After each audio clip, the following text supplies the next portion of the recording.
ನಮಸ್ಕಾರ ಸ್ನೇಹಿತರೆ. ಇವತ್ತಿನ ವಿಡಿಯೋ ಮೂಲಕ ನಾನು ನಿಮಗೆ ತುಂಬಾ ಈಸಿಯಾಗಿ ಇನ್ಸ್ಟೆಂಟಾಗಿ ಮಾಡಿಕೊಳ್ಳುವಂತಹ ಒಂದು ಕಡಲೆಪೂರಿನಲ್ಲಿ ಮಾಡಿಕೊಳ್ಳುವಂತಹ ವಡಾ ರೆಸಿಪಿನ ತೋರಿಸ್ಕೊಡ್ತಾ ಇದ್ದೀನಿ.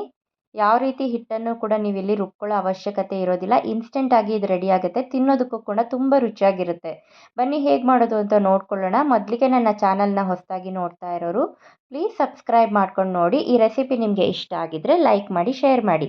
ನಾನಿಲ್ಲಿ ತೊಗೊಂಡಿರೋದು 3 ಕಪ್ ಆಗುವಷ್ಟು ಕಡಲೆಪುರಿಯನ್ನು ನಾನು ತೊಗೊಂಡಿದ್ದೀನಿ. ನೀರಲ್ಲಿ ಹಾಕ್ಬಿಟ್ಟು ಚೆನ್ನಾಗಿ ಇದನ್ನು ತೊಳ್ಕೊಂಡು ಒಂದು 2 ಸಲ 2 ಅಥವಾ 1 ಸಲ ನೀವು ತೊಳ್ಕೊಂಡ್ರೆ ಸಾಕಾಗತ್ತೆ.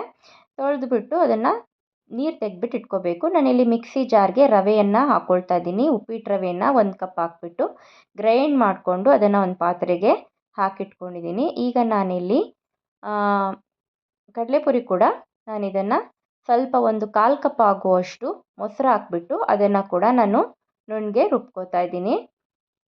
ಇಲ್ಲಿ ನೀವು ನೀರನ್ನು ಹಾಕಬೇಕಾದ್ರೆ ನೋಡಿಕೊಂಡು ಹಾಕ್ಕೊಳ್ಬೇಕಾಗತ್ತೆ. ತುಂಬಾ ತೆಳು ಮಾಡ್ಕೊಳ್ಬಾರ್ದು. ಯಾಕಂದರೆ ವಡೆ ಹೇಗೆ ಬರುತ್ತಲ್ವ ಆ ರೀತಿಯಾದಂತಹ ಕನ್ಸಿಸ್ಟೆನ್ಸಿ ರೆಡಿ ಮಾಡ್ಕೊಳ್ಬೇಕು. ಮತ್ತು ನಾನಿಲ್ಲಿ ಇದಕ್ಕೆ ಉಪ್ಪು ಮತ್ತು ಸ್ವಲ್ಪ ಕೊತ್ತಂಬರಿ ಸೊಪ್ಪನ್ನು ಸೇರಿಸ್ಕೊಳ್ತಾ ಇದ್ದೀನಿ. ಮತ್ತು ಚಿಕ್ಕದಾಗಿ ಕಟ್ ಮಾಡ್ಕೊಂಡಿರುವಂತಹ ಈರುಳ್ಳಿ ಮತ್ತು ಹಸಿಮೆಣಸನ್ನು ಕೂಡ 3 ಇಲ್ಲಿ ನಾನು ತೊಗೊಂಡು ಅದನ್ನು ಕೂಡ ಚಿಕ್ಕದಾಗಿ ಕಟ್ ಮಾಡಿಕೊಂಡು ಇದಕ್ಕೆ ಸೇರಿಸ್ಕೊಳ್ತಾ ಇದ್ದೀನಿ.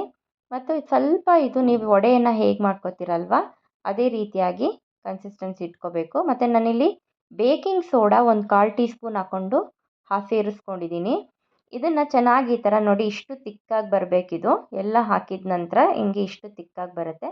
ಎಣ್ಣೆ ಕೂಡ ಚೆನ್ನಾಗಿ ಕಾದಿದೆ. ನಾನಿಲ್ಲಿ ವಡೆಯನ್ನು ಹೇಗೆ ತಟ್ಕೋತೀವಲ್ವ ಚಿಕ್ಕ ಉಂಡೆಯನ್ನು ತೊಗೊಂಡು ಅದನ್ನು ಈ ಥರ ತೂತು ಮಾಡಿಬಿಟ್ಟು ಈ ರೀತಿಯಾಗಿ ಎಣ್ಣೆಯಲ್ಲಿ ಬಿಟ್ಟರೆ ನಿಮಗೆ ಇನ್ಸ್ಟೆಂಟಾಗಿ ವಡೆಯನ್ನೆಲ್ಲ ಮಾಡ್ಕೊಳ್ಳೋದಕ್ಕೆ ತುಂಬ ಹೊತ್ತು ಬೇಕಾಗುತ್ತೆ, ನೆನೆಸ್ಕೋಬೇಕಾಗತ್ತೆ. ಈ ರೀತಿಯಾಗಿ ನೀವು ಮಾಡೋದ್ರಿಂದ ಇನ್ಸ್ಟೆಂಟಾಗಿ ಕೂಡ ನೀವು ವಡೆಯನ್ನು ತಿನ್ಬೋದು. ಅಷ್ಟು ಚೆನ್ನಾಗಿರುತ್ತೆ ನೋಡಿ. ಈ ರೀತಿ ಒಂದು 2ರಿಂದ 3 ನಿಮಿಷ ಸ್ವಲ್ಪ ಕಲರ್ ಚೇಂಜ್ ಆಗೋವರೆಗೂ ಇದನ್ನು ನೀವು ಈ ಥರ ಡೀಪ್ ಫ್ರೈ ಮಾಡಿಕೊಂಡ್ರೆ ನಿಮಗೆ ಇನ್ಸ್ಟೆಂಟ್ ಆದಂತಹ ರುಚಿಕರವಾದಂತಹ ವಡೆ ಕೇವಲ 5ರಿಂದ 10 ನಿಮಿಷದೊಳಗಡೆ ನಿಮಗೆ ರೆಡಿಯಾಗಿಬಿಡುತ್ತೆ. ಕಡಲೆಪುರಿ ಇದ್ದರೆ ಸಾಕು ನೋಡಿ. ಎಲ್ಲರೂ ನನ್ನ ಚಾನಲ್ನ ನೋಡ್ತಾ ಇರೋರು ಹೊಸದಾಗಿ ಪ್ಲೀಸ್ ಸಬ್ಸ್ಕ್ರೈಬ್ ಮಾಡ್ಕೊಂಡು ನೋಡೋದನ್ನು ಮರಿಬೇಡಿ. ನೋಡಿ ಈ ರೀತಿಯಾಗಿ ವಡೆ ರೆಡಿಯಾಗಿದೆ. ಈ ವಿಡಿಯೋ ಇಷ್ಟ ಆಗಿದರೆ ಲೈಕ್ ಮಾಡಿ, ಶೇರ್